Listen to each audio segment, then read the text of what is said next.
Set in the Roaring '20s, you'll be creating collections of some of history's most iconic works of art in Museum Pictura.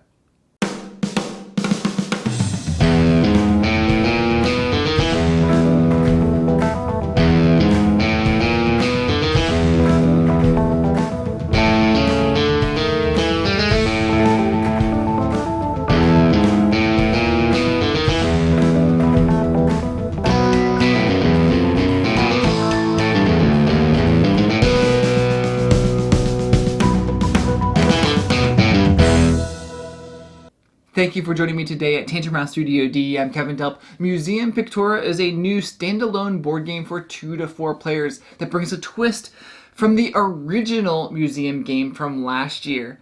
Now, this game plays in about 1 to 2 hours. It still has a set collection board game mechanic to it. It's being published by Holy Grail Games, and they're bringing it to Kickstarter this March. They sent us this prototype copy to look at. Players receive a player board that represents your personal museum and some cards at the beginning of the game. Then there's the main board with cards in all the places. Some of the painting cards are randomly placed in the international museums as well. Here's a quick overview of the game. Players are going to be gaining painting cards. They're going to be exchanging them with other painting cards in the different museums on the main board, and eventually taking those painting cards and exhibiting them in their own museum, getting points for the cards that they play, and then gaining even more points at the end of the game for what paintings they are exhibiting in their museum.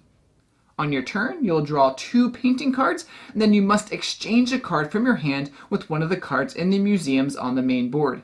If you can match an icon of that museum's trend, you'll go up points of whatever the highest value of points that's matching. But then you take a card from that museum and will lose points if it matches any of the icons. Every other player may then exchange a card from their hand in turn order, and then the active player takes one main action.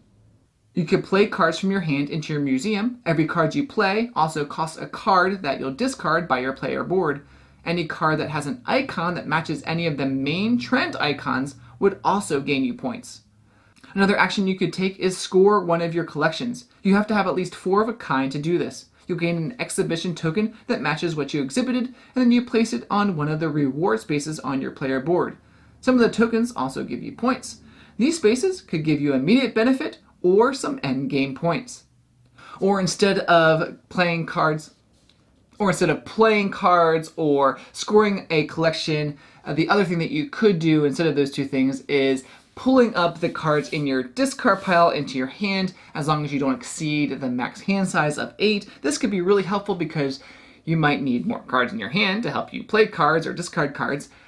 And cards in your discard pile at the end of the game are worth negative points, so having as few of them in the discard pile as possible is really helpful.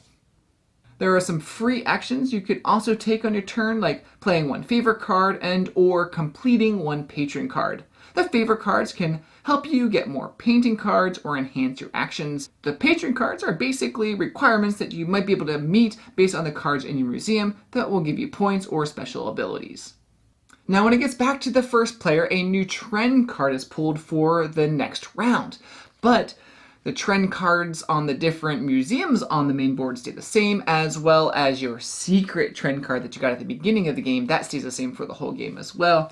The end game is triggered when someone reaches 50 points. Everybody else gets a turn, and then you'll count up end game points. Points from your collections as long as they are connected, your secret trend, and you get points for all the icons that match. And then points based on the number of exhibition tokens, and if you can get cards in all the colored spots, or even every single slot on your board. If you chose an exhibition reward, and then negative points based on the number of cards in your discard pile. And the person with the most points wins. Now, there are some similarities between this game and the original museum. The biggest similarity is the collections that you're trying to put in your museum and trying to create the color matches or the style matches. Those are very similar in the 2 games, and some other minor similarities. Some of the big differences are how you're going to get points with the exchanging of cards, these exhibition tokens, and even those like special powers that you're getting from placing those tokens on your own player board. Those are some of the big big differences. And of course, one of the biggest differences is the theme of the different paintings that you're collecting, whereas in the original museum, you're collecting artifacts from around the world. So many cool cards with different styles and periods, from Renaissance and Baroque to Romanticism and Impressionism.